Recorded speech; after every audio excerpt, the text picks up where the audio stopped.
Aki, clearly you care a lot about our community, both locally and globally. Like, I think it really comes through in what you're saying.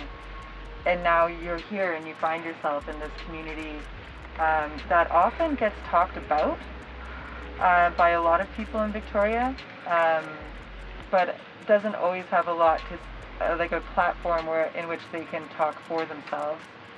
And I'm wondering if you could speak a little bit to this community here in Beacon Hill Park, and to what's happening here. I would say there is a real community here, but the people here aren't just so disconnected. There's very few people, I would say, that are so deep in their, say, mental illness or their drug addiction that they actually are not able to be part of any community. Yeah. I would say most of the people here actually do care. They care about their neighbor. They actually care about the little creatures that come by their tent, whether it's mice or whether it's squirrels, or I've even known people who name the animals. Like they say, oh, that's Harry. See that big black crow? that one's Harry. Yeah, it's my buddy. And it's like they care. They feed and notice, I would say, more of the natural world than some of the people that are kind of, say, caught up in what we would call the rat race. So it gave me the time to start to care about broader issues than just paying the bills and making sure that there's food on the table for my 4 kids. So in that, when I discovered that there's this whole homeless community, there's all this drug addiction, there's all this people that really have no tribe, they have no family, they don't have healthy places to go and to be, even for artists. And now I kind of have become that person myself. It's almost caused them to have to care because their dad's in the middle of it all. Yeah. So it's almost made the issue not just cosmic, yeah, and global, but not just local, but now it's like we have skin in the game. Yeah. There's this phrase in sports betting, it's like, do you have skin in the game? And now we do, our family, because I'm here. Yeah. And so it's been an interesting journey for them, and it hasn't been easy. And some of, obviously, as they were teenagers and now they're young adults, their friends could make fun of me or think I've gone mentally ill or something because I broke up with so much of what the world would say is a successful person. Yeah,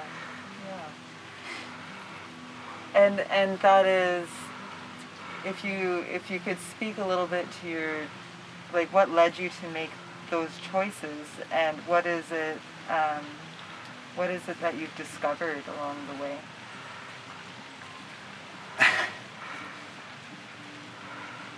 Well, when you said discovered, I would say I have found beauty.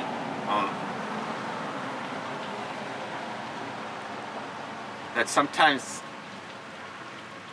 it's vulnerable to speak like this as a man, but if I want to be a pure artist, you have to be okay to be vulnerable and put your heart. Otherwise, your art will be lacking. It might look perfect, like a computer did it, but it will lack that soul. But I started at times noticing light, noticing the movement of the wind, noticing the little birds, the little animals that were all around me. But when I was in the industrial machine, in that concrete world of pavement and cars moving so fast, I didn't know that there's a whole bunch of little creatures that are right all around me that I had no time for. I didn't even know they existed, really, to be honest. And so my eyes started opening up, and I was like, wow, like there's a whole, like, Garden of Eden all around us. And I was too busy to notice it and to care. And now it's like sometimes I sit in this red chair and I almost know, okay, when is that sun going to break through in the morning and hit this spot? Because I really have to be sitting there when that happens. Yeah. because that's such a beautiful moment for me to just, I don't know, I feel like, wow, how lucky am I to just have the sun come and to my little sunroom here that I've made. Yeah. And to feel the warmth of the sun and to just see it break through the trees. And I don't know, it's so beautiful to me.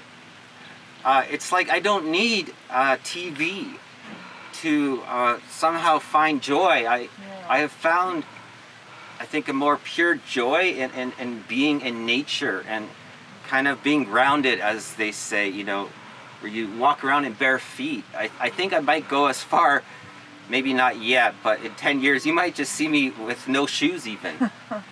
Because I just kind of feel like I need to get the nature, the art, the color, the leaves, like I just need to be immersed in it, submersed in it. That's how deeply it's taken over, the beauty of it. So much of what you're saying resonates with me on a deep level.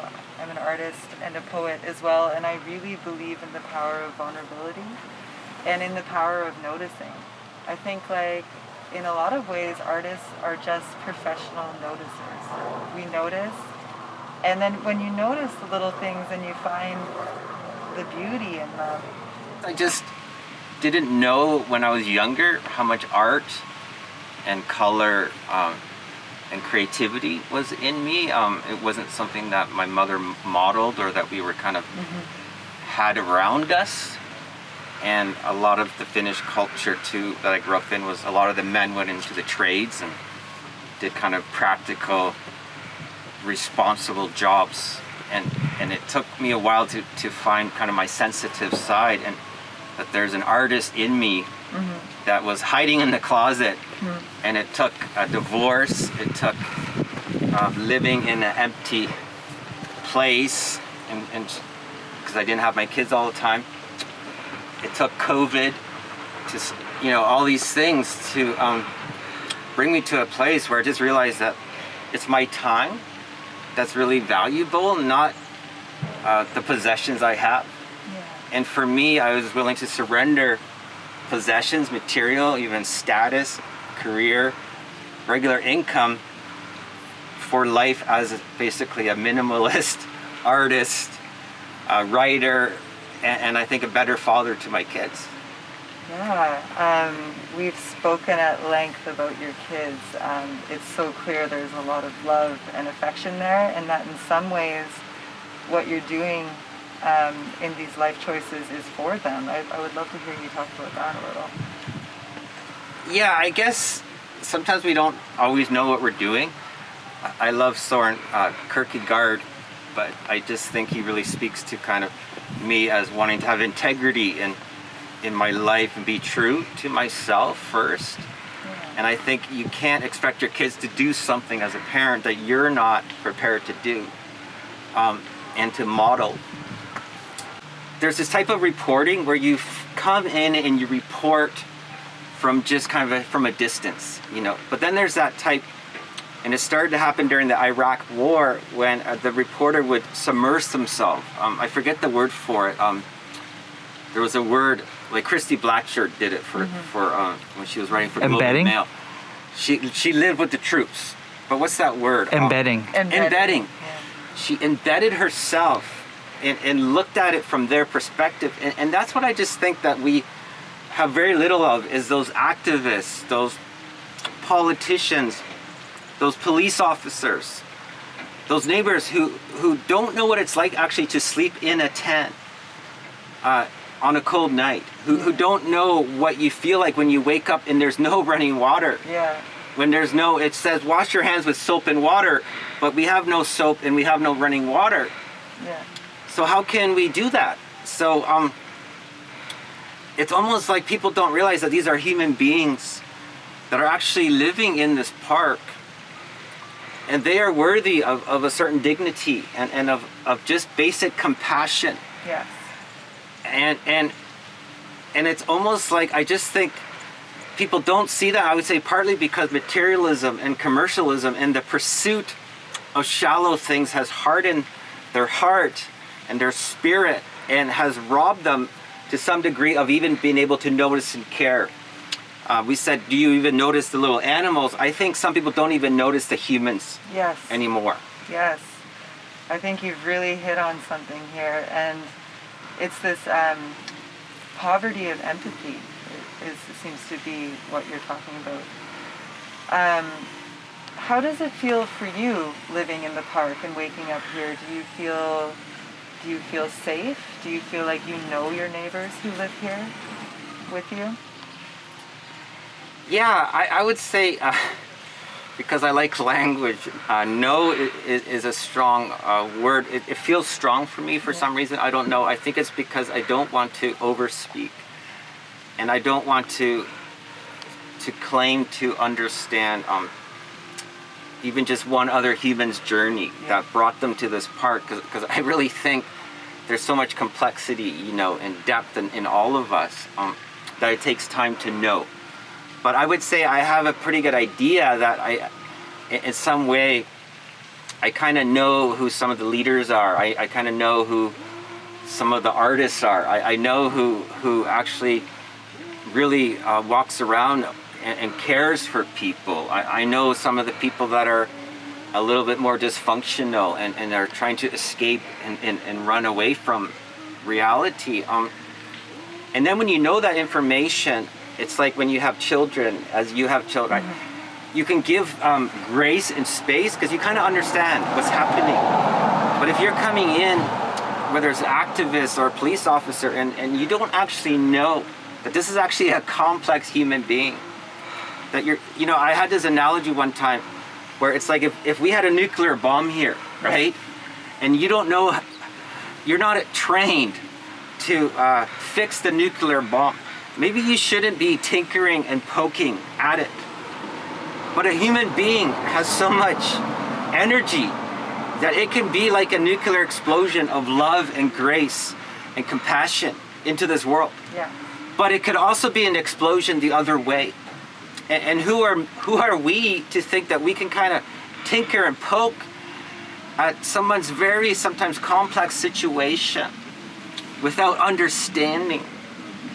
And yeah, I do think some people need like a primal scream. They need a place to let it out. Some people learned to argue through yelling, and if the neighbors here who have houses, if they're so offended because people are arguing, well, you have a house, you have a safe place to go, but these people, this is their safe place.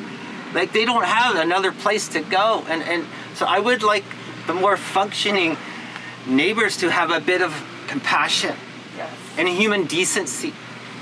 Because if we're going to save the ecosystem of Beacon Hill Park, I think it's too late to save the ecosystem. I mean, they paved a fucking parking lot here years ago. They paved a fucking road through the endangered ecosystem. So this is not going to be saved. But I think we could save, the rainforest and the other parts, like we talked about Fairy Creek. Where are the friends of Beacon Hill Park? Well, why don't they go and save, Fairy Creek? But my suspicion is it's not just about saving this ecosystem. They actually don't want to deal with the human beings that are here, and it's kind of a convenient way to also kind of get them out of here, so they don't have to see them, so they don't have to deal with the messiness of why do we have so many broken people in this so-called Western, first world nation. Yeah. Sometimes it can feel like the government agencies or the people who are trying to help are being very symptom focused. And it sounds to me like you're talking about the overarching problem of like, why do we have so many traumatized individuals? Or why is this happening like this? Since you have so much more experience having been here and been in this community, do you have any theories to offer as to why we're collectively in this situation? How did we end up here where we have sons and daughters and cousins and aunts and uncles and grandmas and grandpas, living in the park, and our responses often not with compassion as a whole. So what do you think about that? Well, I hope I don't become too philosophical. I do like philosophy. I just have two thoughts. One is Joseph Campbell, said everyone has to find your own bliss.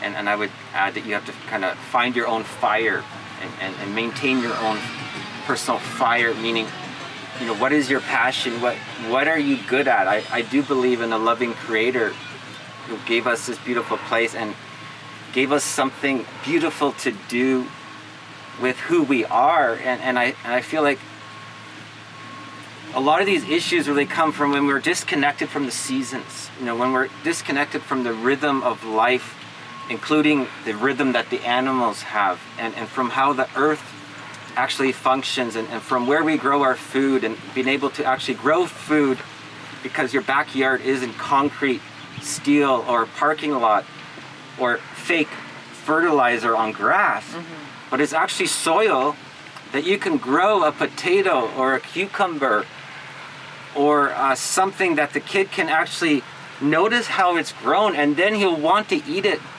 because he knows the work that was involved. But when you strip all that away and you kind of make everything so cheap, like cheap to me is a price tag. Like you can't actually put a price tag on life, on a cucumber, because a cucumber is very valuable.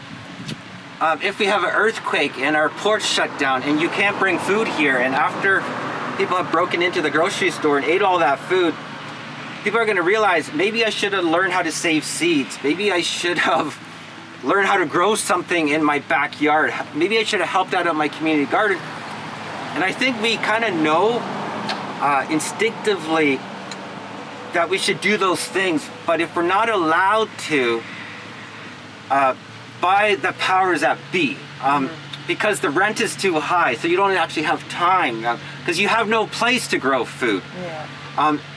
So that's just someone who wants to grow stuff. Like if someone is an artist and that's their bliss, but they have no safe place to create art.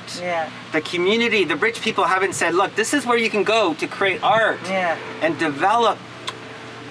If the writers have no place to go, and the poets and the musicians, and all that we have is, be a part of this machine age. It's like the Matrix. People know they're not machines, they're not robots. They can't sustain that level of productivity. And they become disconnected from their heart, from their soul. And to me, they have a fracture, a breakdown that is as deep as if I broke my arm. If I broke my arm, I would kind of say that's when it happened. I think at some point, something has fractured in our psyche when the disconnect from reality is this, okay? This is reality. The TV, this piece of metal, actually cannot feed me. It's actually no good if there's no propane to come to me.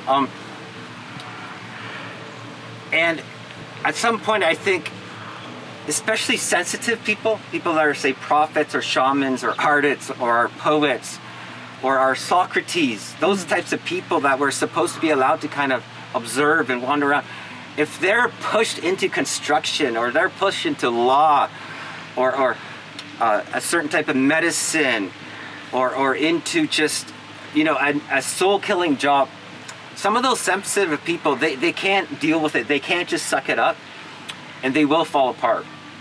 And drugs numbs the pain of not knowing how to get back to what we were created to have on this earth. And I don't know, like, it's just, the disconnect is so great. It's just so great with a culture that literally doesn't actually know even how to save one seed. Or they've never actually planted one seed in the ground. So they literally do not even know where their food comes from. And we call it education. And I don't know what we've educated them on. Not in living. So I can see you're kind of going into like a practical direction here, and that leads me to my next question. Like, when you are here in this community living in the park with people who have so many different reasons for being here, and desires, if you could think of something practical that needs to happen here, like a practical thing, like is there anything, or is it too diverse to offer something practical? No, I think we need radical decisions. I think it's great that we have a rose garden over there, and I appreciate the older ladies and the very Victorian people who think we need more rose gardens, and that's great. Those wealthy people can have one in their backyard, yeah, or they can go to the Bouchard Gardens. But I think we're in a mental health crisis, we're in a drug addiction crisis, and we're also in an environmental healthy food crisis. And so I just think somebody should carve up a bunch of Beacon Hill Park and let us grow food right here. Take out the fucking rose garden, because you can't eat roses, but put in a vegetable garden. Show us how to, show some of these people. Like, I actually did an internship for 6 months, and I realized, wow, I worked so hard, to get this squash ready, that I really wanted to eat the squash. Yeah. Like, I didn't want the donut. I wanted the squash because I had skin in the game. Yeah. For real. And I think we should, I think we need radical solutions. And one of them is having luxury parks for rich people to walk through who need a little bit of green space. Is no longer sustainable. When the rent is $1,200, a little shitty apartment is $1,200. Yeah. For one of my children to just be able to have a bed to sleep in. Yeah. Then we should, homeless people should be allowed to have places in our parks that are sustainable. Maybe the answer isn't just an apartment building so you can have the internet 24/7, have Netflix, because I think that isolation can actually lead to more addiction.